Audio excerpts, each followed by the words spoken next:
Hello there, my friend. I genuinely appreciate you taking the time to watch this video, and if you feel inclined to subscribe, it would mean the world to me. Now let's jump into the story. My name is Peter, and I was married for 5 years to a woman I believed I knew inside and out. But everything changed the day I walked through our front door and saw her waiting in silence. What she revealed that evening turned both of our lives upside down. This is a story about betrayal from the two people I trusted most, my wife and my closest friend, and how their deception unfolded right under my nose for months without an ounce of remorse. Her name was Rachel. We met in a Portland coffee shop back in 2018.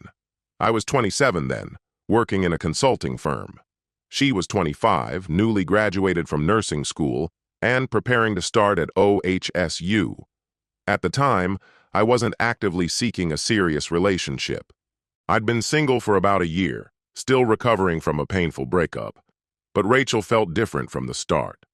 Our first date was supposed to be a standard dinner and movie, but we ended up talking in the restaurant parking lot until nearly 11 p.m.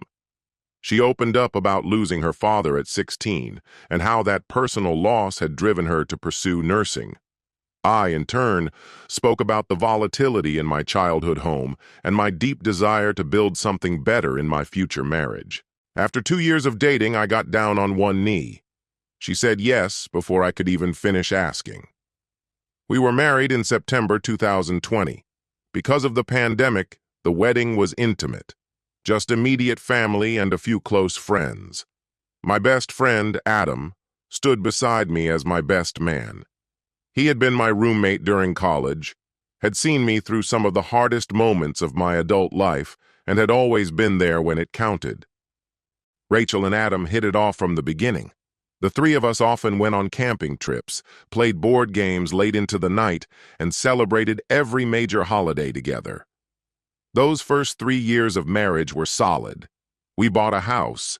Rachel was promoted to charge nurse in the ICU, and I advanced to a senior consulting position at my firm. We had fallen into a stable and comfortable routine. Each weekday, I left the house by 6:30 a.m. to avoid the morning traffic. Rachel usually started her shift at 7. I typically got back home around 5:30 p.m., and Rachel would arrive around 4, unless she was working extra hours. Our evenings were spent making dinner together, relaxing in front of the TV, and sharing how our day had gone. Weekends were filled with errands, home projects, or catching up with friends.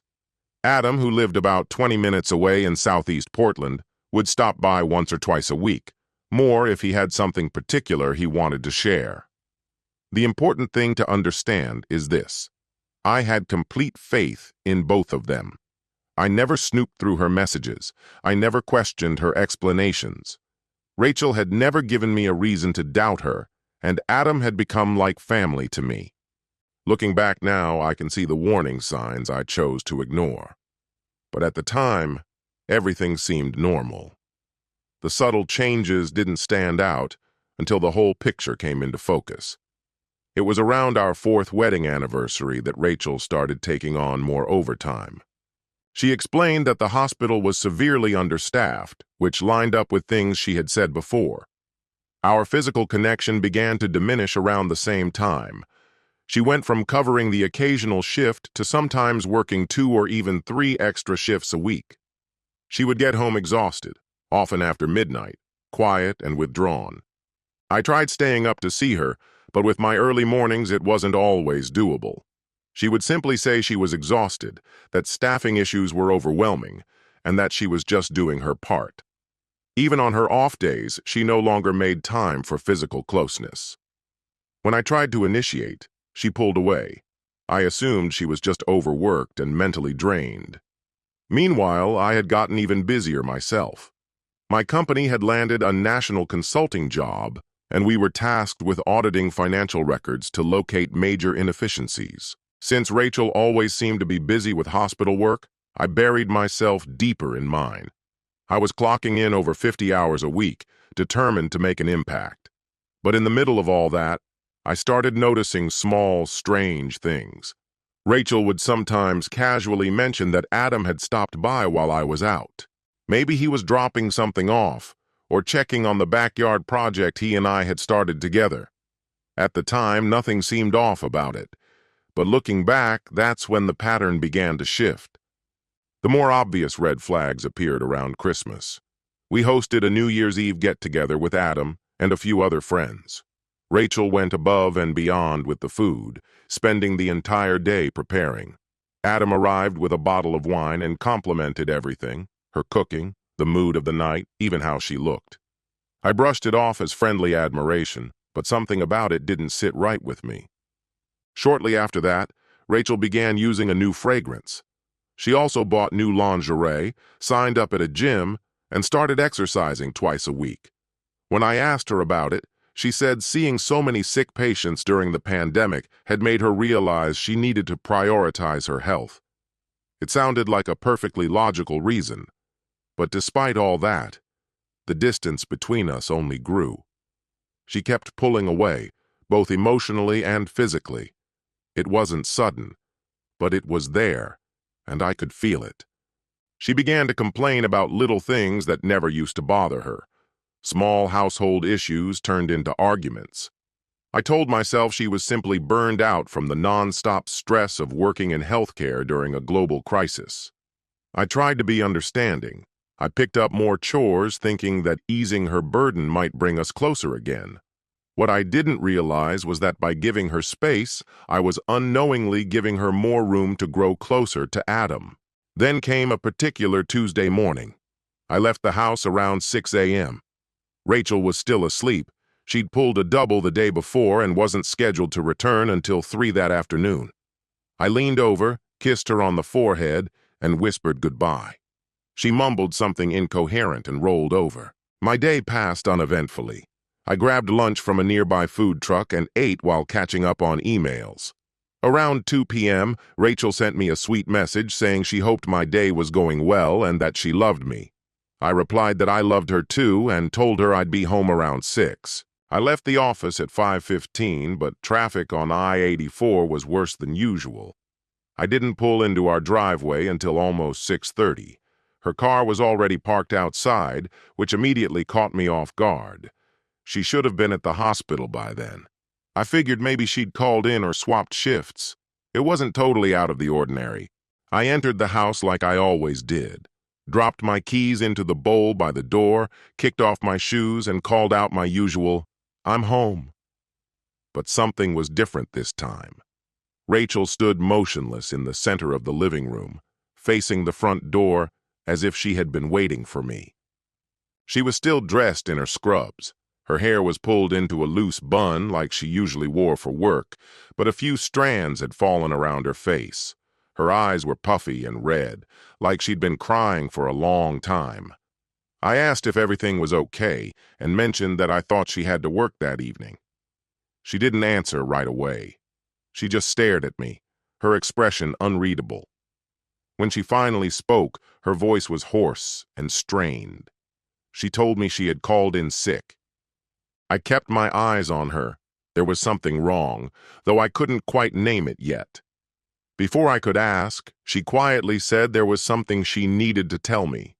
Her voice was barely above a whisper, but I caught every syllable. And in that instant, I knew. Whatever she was about to say would change everything. You know that sick, sinking sensation that hits your chest before your brain even processes what's happening?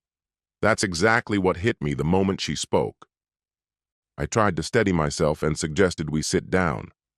I was trying to appear calm, to act like the supportive husband, even though my thoughts were spiraling into every possible disaster.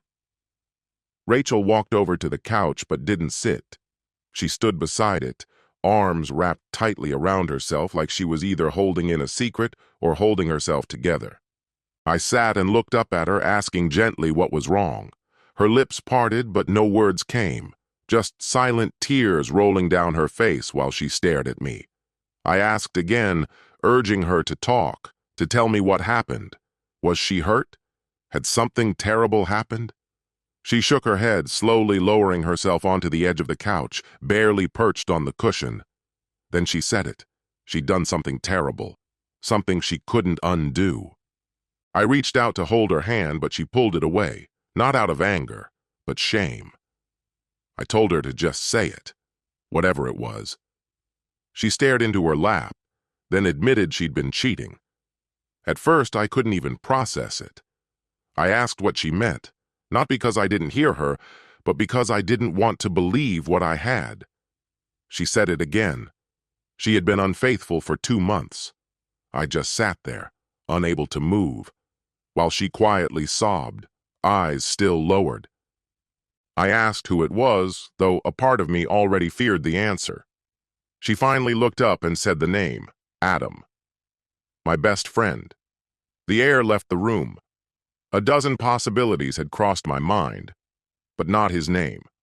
I repeated it, not to confirm, but because I couldn't believe it. She nodded. I asked for how long. Her answer came through the sobs. Several months. She begged me to forgive her. My head was spinning. I thought back to all the times he had visited, the nights we all hung out, the laughter, the familiarity. I had been oblivious. I asked where it happened. She hesitated, but when she realized I wasn't letting it go, she admitted. Sometimes in our own house, in our home, while I was at work. Other times she went to his place, telling me she was working late, and then came the worst part. She said it wasn't just the cheating. I asked what could possibly be worse than that. That's when she broke down even further and told me Adam had recorded them, on his phone, videos. And now he was using those recordings to blackmail her, threatening to send them to me, to her job, and even to our families if she stopped seeing him. The only word that came to me was blackmail. My best friend was coercing my wife into continuing the affair. I got up from the couch. I couldn't sit anymore. I had to move. I had to do something before I exploded.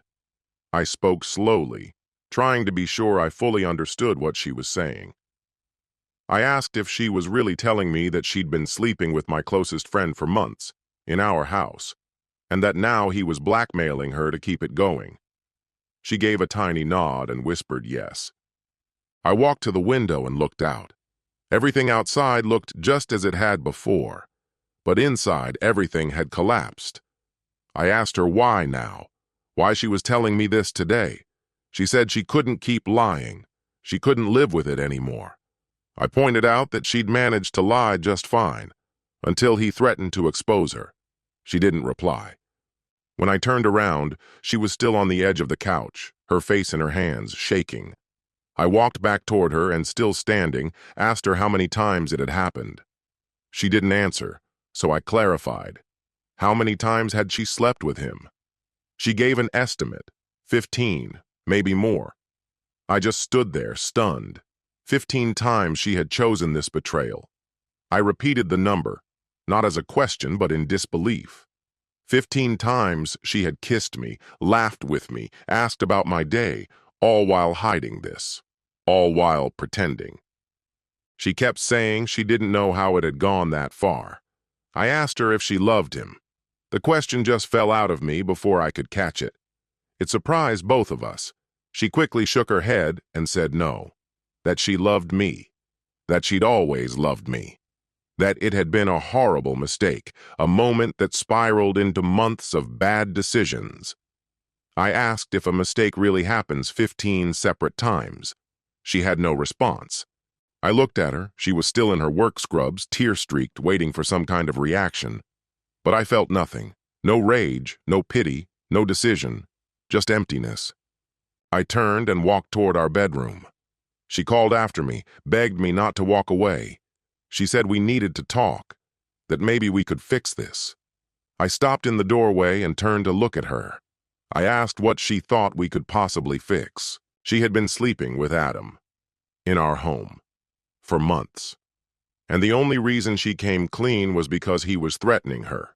She sobbed harder, said she knew how terrible it all was, and that she understood the damage she'd caused, but insisted she still loved me, that she loved the life we'd built together. She pleaded for another chance. I told her there wouldn't be one.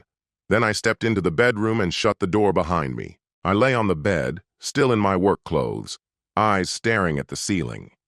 The only sound in the house was her crying from the other room. I picked up my phone and stared at it. I thought about calling someone, but who? The person I used to lean on in moments like this was Adam. My parents were in Arizona, too far away and not equipped for something like this. Rachel's mother would side with her without question. I set the phone back down. My mind kept playing the whole conversation back, in slow motion, dissecting every word, every silence, the late nights she claimed to be working, Adam's random visits when I was out, the perfume, the new underwear, the sudden gym habit. It all made sense now. I couldn't stop thinking about those videos, about Adam's plan. Had he been scheming from the beginning? Or did the idea of blackmail come later? And was Rachel truly being manipulated? Or was this her way of shifting blame? But in the end, it didn't matter. Whether he had pressured her later or not, she made the first choice. She crossed the line long before threats were involved. My mind drifted to our wedding day.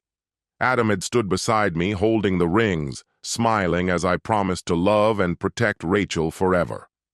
Was he already thinking about her then? Had he always wanted her? I remembered every dinner we invited him to, every holiday he spent with us because he had no family, the secrets I shared with him, the trust I gave him. And now this. Sometime after midnight, Rachel knocked gently on the bedroom door. She asked if she could come in. I told her no. She pleaded softly again, said she couldn't sleep, that we had to talk. I didn't say a word. I reminded her that we'd already talked about everything. Still, she insisted we needed to discuss what would happen now. I told her I already knew what my next step was. She hesitated, then asked me to clarify. I said I was going to initiate divorce proceedings. I could hear her quiet sobs from the other side of the door. Through the crying, she begged me not to do it. She asked if we could try therapy, pleaded for a chance to rebuild. I told her no. She didn't get angry, just desperate, as she asked why I wouldn't consider it. She pointed out that plenty of couples survive cheating, and insisted we could too. I got up from the bed and opened the door. Rachel stood in the hallway, still in her pajamas, her eyes puffy and red. I looked her in the eye and said this wasn't just a one-time betrayal. It was an ongoing relationship with my closest friend, hidden behind daily lies. She said she still loved me. I told her that wasn't love. Not really. Maybe she thought it was, but that's not what love looks like. Because if you truly love someone, you don't do what she did. She replied that everyone makes mistakes. I shook my head. That wasn't a mistake. A mistake is something careless, missing a deadline or saying the wrong thing in the heat of the moment. What she did was intentional. It wasn't an accident. It was a choice she kept making. She slumped against the wall, looking completely drained. Then she asked me what I planned to do about the blackmail, about the videos. I said that wasn't my concern anymore. That was between her and Adam. I wasn't getting dragged into it. She looked at me and asked if I really wouldn't do anything to help her. I asked, "Help with what? Retrieving footage of you cheating on me?" Why would I even consider that? She said it was because she was still my wife. I corrected her. No, she had been my wife. Now, she was someone I used to be married to. I walked back into the bedroom and shut the door behind me. Sleep never came. I lay awake, sorting through logistics in my mind. I thought about what filing would involve, whether we'd need to list the house, how we'd divide our finances, whether the accounts would be split cleanly. My thoughts turned to Adam. Would I confront him? I decided I wouldn't. There was no conversation that could make up for the betrayal of nearly a decade of friendship. I considered the videos, whether he'd actually follow through or if it was just a manipulation tactic. In the end, I realized I didn't care. If he leaked them, so be it. Let the world see who they really were. What stayed with me most that night wasn't anger, it was the silence, the hollow quiet in the house. By morning, I'd made up my mind. At 6, I got out of bed. Rachel was sleeping on the couch, wrapped in a throw blanket, still in the same pajamas from the night before. I brewed coffee, careful not to wake her. There was nothing left to say about fixing what had already collapsed. The marriage was finished. I called my supervisor and told him I'd be late due to a personal emergency. He told me to take the day if I needed it. Then I called a divorce attorney. I'd found his name a few hours earlier, around 5 a.m., while Rachel was still asleep. He specialized in family cases and had excellent ratings. His office was located downtown. The receptionist scheduled me for a 2 p.m. appointment. As I was getting dressed, Rachel stirred and asked if I was heading to work. I told her I had a legal consultation first. Then yes, I'd go to the office afterward. She begged me to speak with her before making anything official. I looked at her swollen eyes, still red from crying, and asked what she needed to say. She told me she wanted to explain everything, why it happened, how she made the choices she did. I told her to go ahead. She looked surprised that I was even willing to hear her out. She started to explain that during the months I was buried in work, she felt lonely, that Adam began showing up more frequently, checking in, making sure she was okay while I was barely home. I interrupted her and reminded her that the only reason I'd taken on more work was because she had picked up extra shifts first. Our time together had already been shrinking. I asked how she would have felt if I had claimed late nights and used them to hide an affair. She didn't respond. As I turned to leave, she said it wasn't as straightforward as I made it sound. She said she wanted to tell me after the first time, but she was afraid of how much it would hurt me. She convinced herself it was a one-time lapse, that it wouldn't happen again. I said, but it did happen again. She nodded and admitted it. She claimed she tried to end it, that the guilt became unbearable. That's when he threatened her with the videos. I asked if he had filmed her without consent. She hesitated before admitting that while she was aware of some recordings, others she hadn't known about. I asked which ones she'd agreed to. She said the first time, he'd asked if he could record it and promised it was just for him. She said she trusted him. I replied that it didn't really matter. She kept sleeping with him regardless. She insisted it was because he threatened to destroy both our lives. I told her the damage was already done. She just didn't want me to discover it. She started crying again, saying she knew how it looked, that I probably thought she was an awful person. I told her I didn't know if she was a terrible human being, but I knew she had made terrible choices. And because of those choices, I couldn't remain married to her. I stood, picked up my wallet and car keys. She asked where I was going. I told her, to meet with the attorney, then to the office. She asked if I'd be coming home that night. I said I didn't know. Maybe not. She asked where I'd sleep. I said I'd figure that out later. I walked toward the front door, then stopped and turned back. I told her something she needed to truly absorb. This wasn't about blackmail. This wasn't about threats or leverage. This was about her decision to cheat, and her only confession coming when the guilt became too heavy. It was about months of deception with the one person I trusted most outside of her. She said she understood. I asked if she really did, because she kept talking like the blackmail was what ruined us. It wasn't. The threats didn't destroy our marriage. Her actions did. She nodded, tears spilling down her cheeks. I told her I had loved her, that I'd worked punishing hours to give her the life she said she wanted, that I trusted her with everything, and she had thrown it away for someone who was now using that betrayal against her. She whispered that she was sorry. Again and again. I said I knew she was. But regret couldn't erase what was done. I walked out the door and drove downtown. The law office was in a sleek glass building. The attorney greeted me and brought me into his office, asking me to walk him through everything. So I did. I laid out the affair, the blackmail, and my decision to leave. He jotted notes on a yellow legal pad, asking about our assets, the length of our marriage, and if we had kids. He asked how long we'd been married. I told him 5 years. Then he asked if we'd signed a prenup. I said no. He inquired about shared finances. I confirmed we had joint accounts. Then he asked if there was property under both our names. I said yes. We co-owned a home purchased 3 years ago, both of us listed on the deed and the mortgage. He followed up with questions about retirement accounts and other savings. I explained that we each had 401k plans through our employers. My account held the larger share of our savings, several $1,000s put away. Both vehicles were fully owned. The attorney jotted down more notes, then asked if I had brought up the topic of divorce with my wife. I told him I had, just the night before. She had brought up the idea of counseling. He asked if that was something I'd consider. I told him I wasn't open to it. He mentioned that some couples do manage to rebuild their relationship through therapy after infidelity. I took a moment before responding, trying to find the right words. Eventually, I told him this wasn't some fleeting lapse in judgment.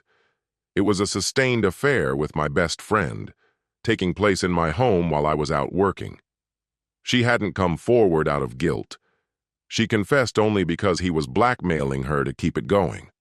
I didn't see how therapy could mend that kind of damage. He gave a small, understanding nod, then asked what approach I wanted to take: collaborative, mediated, or litigated. I asked him to walk me through each option. He explained that a collaborative divorce would mean both of us working alongside lawyers to reach an agreement without court. Mediation would involve a neutral third party helping us negotiate. Litigation, however, would send everything to a judge to be resolved in court. I asked which would move the fastest. He said either collaboration or mediation would be quicker, assuming both sides were willing to cooperate. Litigation, on the other hand, could stretch out over many months, possibly even years. I asked what would happen if she refused to be reasonable. He said in that case, court would likely be unavoidable, but most people steer clear of it because it's financially and emotionally draining. I told him I preferred to begin with the collaborative route, but that he should be ready to litigate if Rachel became difficult. He asked me to define what reasonable looked like from my perspective. I explained that I wanted a clean, efficient break. I wasn't asking for anything beyond what I rightfully owned. I wasn't interested in spousal support, not in receiving it or paying it. I just wanted to close this chapter. He agreed it was a fair stance and then asked me about the blackmail, what I knew so far. I asked him to clarify. He said Rachel might consider pressing charges and wanted to know if I'd back her in that. I thought it over and said that would be her choice to make. I had no intention of interfering, but I wasn't going to participate either.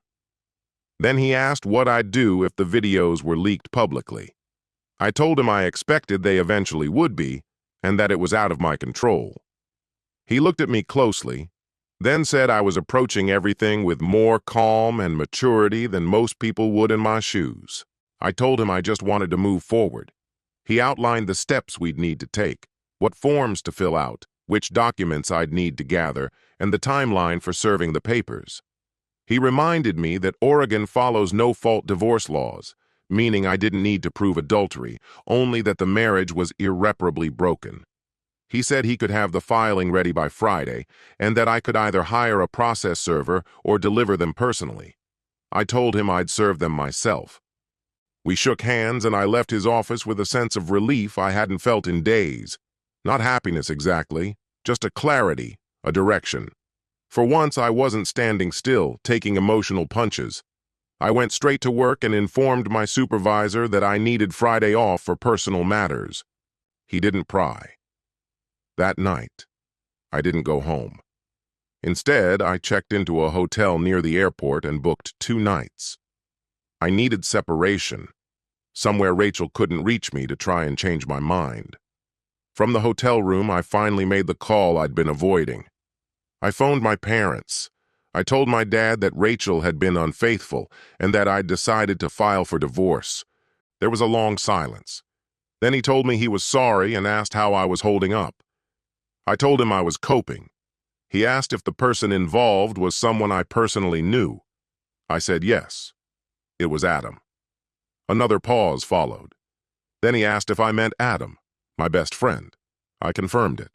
I heard him quietly telling my mother in the background. Then she picked up the phone. She told me how sorry she was and asked if I wanted them to fly out and be with me. I said no. I just needed them to know what was going on.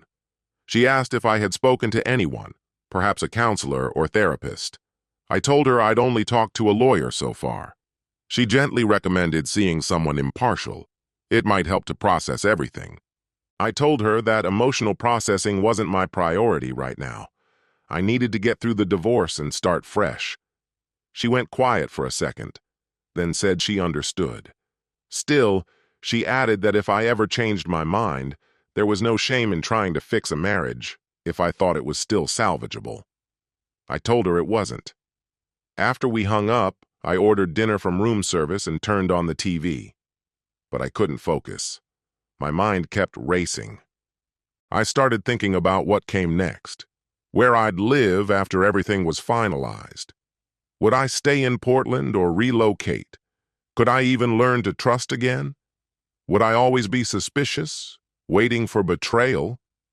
I thought about Adam, how someone I'd known for nearly a decade, someone I'd considered family, could betray me so deeply.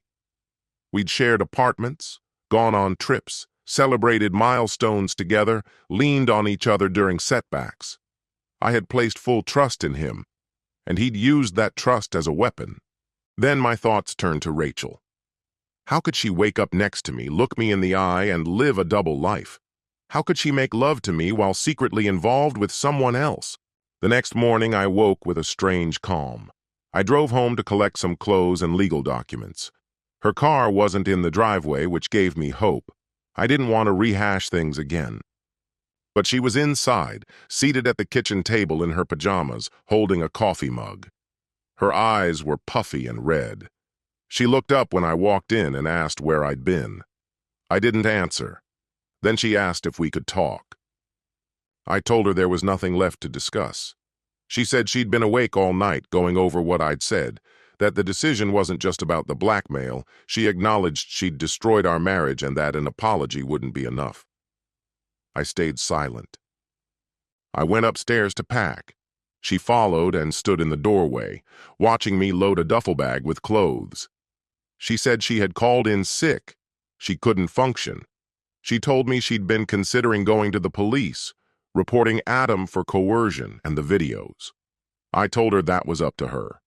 Then she asked if I'd support her if she pursued charges. I said I wouldn't stand in her way, but I wasn't going to get involved either. She asked what I meant by that.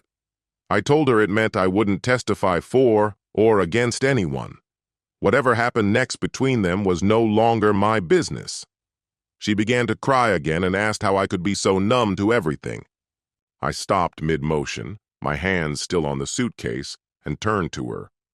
I told her I wasn't acting out of cruelty. I was simply safeguarding what remained of my self-worth. She and Adam had made choices that devastated not only our marriage, but the friendship I had once treasured most. They now had to face the aftermath without dragging me down with them. She objected, saying Adam had pressured her, that he'd used threats. I replied that she had still decided to betray me. Both could be true simultaneously. She didn't argue. Instead, she asked what would become of the house. I told her my lawyer would soon reach out to begin the process of dividing our shared assets. She asked if I genuinely intended to go through with selling it. I said I couldn't stay in that place anymore. It was filled with too many painful memories. She admitted she wouldn't be able to keep up the mortgage alone. I told her plainly that it was no longer my concern. Then I closed my suitcase and walked past her toward the stairs. She asked when I planned to come back. I said I wasn't coming back, that I'd send movers for the rest of my belongings. She followed me down to the ground floor asking where I'd be living. I told her I hadn't worked that out yet. At the front door, she reached for my arm and asked if there was truly no turning back, if 5 years of marriage meant nothing now. I looked at her hand gripping me, then met her gaze. For the briefest second, I saw the woman I had once asked to be my wife. The same woman I'd proposed to under the canopy of trees on that quiet trail. The person I'd promised to stand beside for life. But that moment vanished just as quickly, replaced by the memory of her sitting on our living room couch only 2 nights ago, revealing the affair with my best friend. Not out of guilt, but because the burden of keeping it hidden had become too much for her. I told her those 5 years meant everything to me, and that was exactly why it hurt so much. Then I turned and walked away. That Friday, I went to my lawyer's office and picked up the official divorce documents. It was a basic petition, standard legal language stating irreconcilable differences. No mention of the cheating, no record of the emotional manipulation. Just a cold, formal summary of a marriage that couldn't be salvaged. I chose not to have them served. I delivered them in person. At the hospital where Rachel worked, the nurse at the front desk said she was on break. I found her alone in the cafeteria, sitting at a table by the window, absent-mindedly pushing bits of lettuce around her plate. I took a seat across from her and slid the envelope forward. She looked at it but didn't touch it. She asked me if it was what she thought it was. I confirmed it was. The divorce papers. She asked if I'd really thought it through, if I was truly sure. I told her I'd never been more certain. She eventually reached for the envelope, holding it gently in her hands, but still unopened. She mentioned she'd also spoken to an attorney. Then tears started to form, and she said she wished she could undo everything. As I got up to leave, she asked what I planned to do next. I told her I'd be starting over, finding a new place, throwing myself into my work, maybe even traveling somewhere unfamiliar. She asked if I thought I could ever forgive her. I told her the truth. I didn't know. Maybe one day. But forgiveness and reconciliation weren't the same.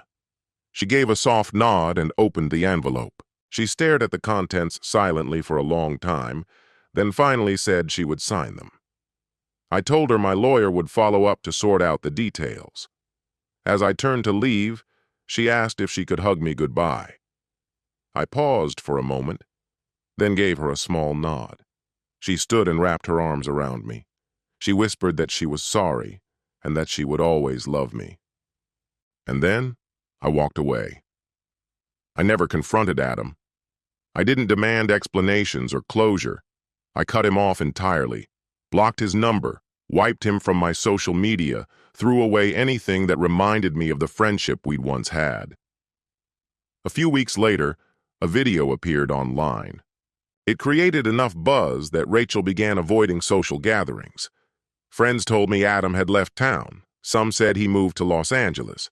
Whether he fled from guilt because Rachel pursued legal action or just needed a clean break, I never found out. And I didn't care. Rachel never asked for more than her share during the divorce. We sold the house and split the proceeds 50-50. She kept her car. I kept mine. Our savings account was divided evenly. 4 months later, our divorce was finalized. 5 years after making our vows, our marriage was legally over. Rachel eventually decided to move away and distanced herself from most of our shared social group. She made some attempts to stay in touch, but I didn't reciprocate. I never inquired how the legal fallout with Adam ended. It wasn't my concern anymore. All I knew was that the court battle dragged on, with Adam continuing to deny his role in the leaked video. I found a small apartment in Northwest Portland, close enough to bike to work when the weather cooperated. It was modest, smaller than the house we'd once shared, free of memories, free of history.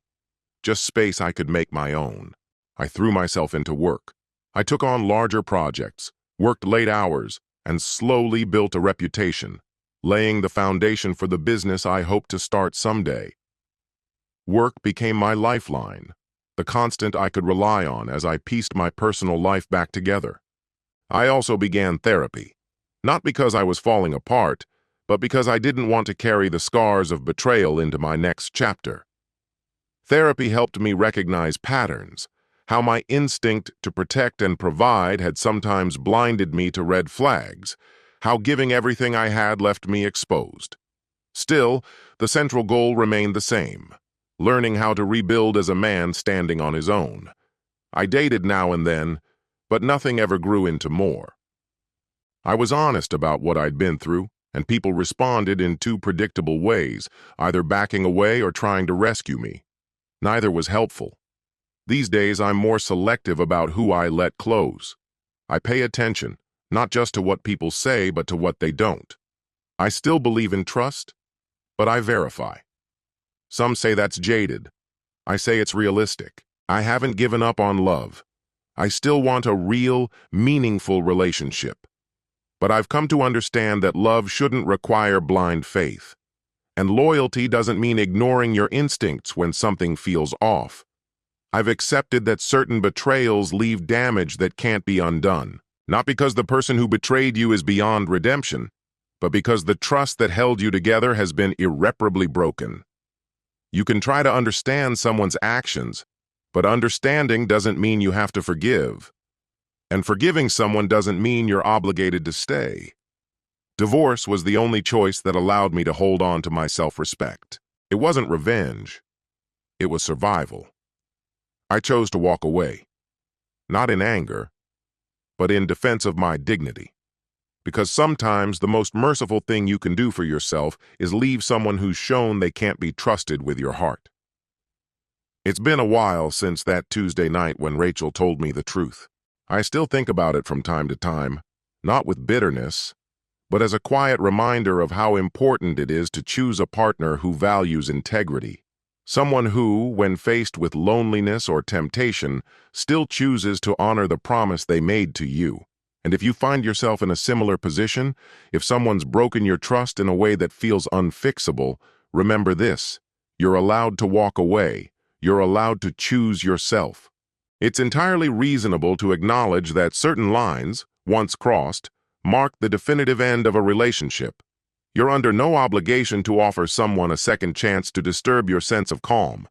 Just because someone says they're sorry doesn't mean they've earned your forgiveness. Promising forever doesn't mean staying bound to someone who's shown they don't truly grasp what love means.